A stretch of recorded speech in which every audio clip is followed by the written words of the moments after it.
Théophile Gautier, la tête de mort. Personne ne voulait aller dans cette chambre, surtout pendant les nuits si tristes de décembre, quand la bise gémit et pousse des sanglots, et que du ciel obscur tombe la pluie à flots, car c'était une chambre antique, inhabitée, à minuit, disait-on, de revenants hantés.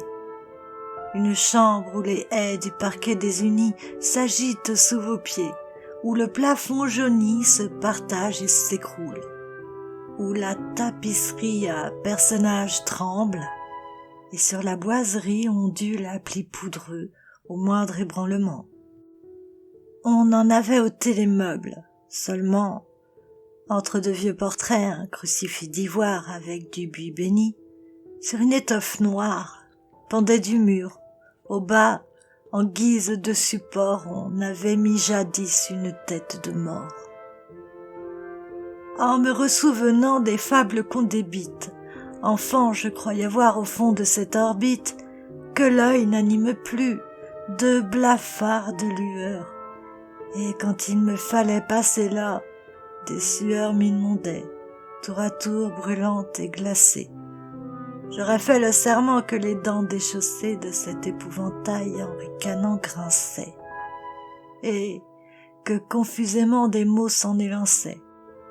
À présent jeune encore, mais certain que notre âme, inexplicable essence, insaisissable flamme, une fois exhalée, en nous tout est néant, et que rien ne ressort de l'abîme béant, où vont, tristes jouets du temps, nos destinées, comme au cours des ruisseaux les feuilles entraînées.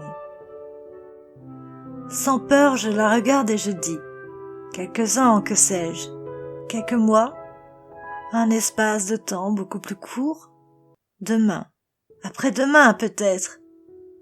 Les yeux de mes amis ne pourront me connaître tête de mort livide à mon tour.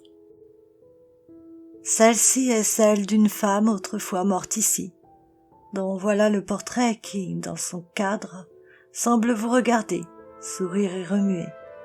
L'ensemble de ses traits ingénus, de fraîcheur éclatant, montre qu'elle touchait à peine à son printemps.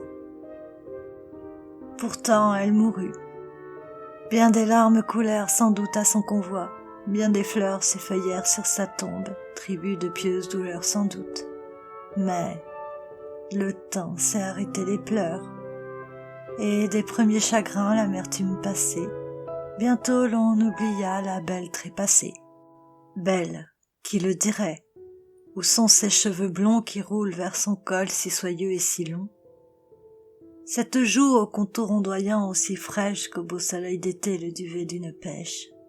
Ses lèvres de corail au sourire enfantin, ce front charmant à voir, cette peau de satin. Où comme un fil d'azur transparaît chaque veine, ces yeux bleus que l'amour, passion creuse et vaine, n'a jamais fait pleurer, un crâne blanc et nu, de trous noirs et profonds où l'œil fut contenu, une face sans nez informe et grimaçante, du sort qui nous attend, image menaçante. Voilà ce qu'il en reste avec un souvenir qui s'éteindra bientôt dans le vaste avenir. Poésie lue par Angélique pour la chaîne Open Your Mind.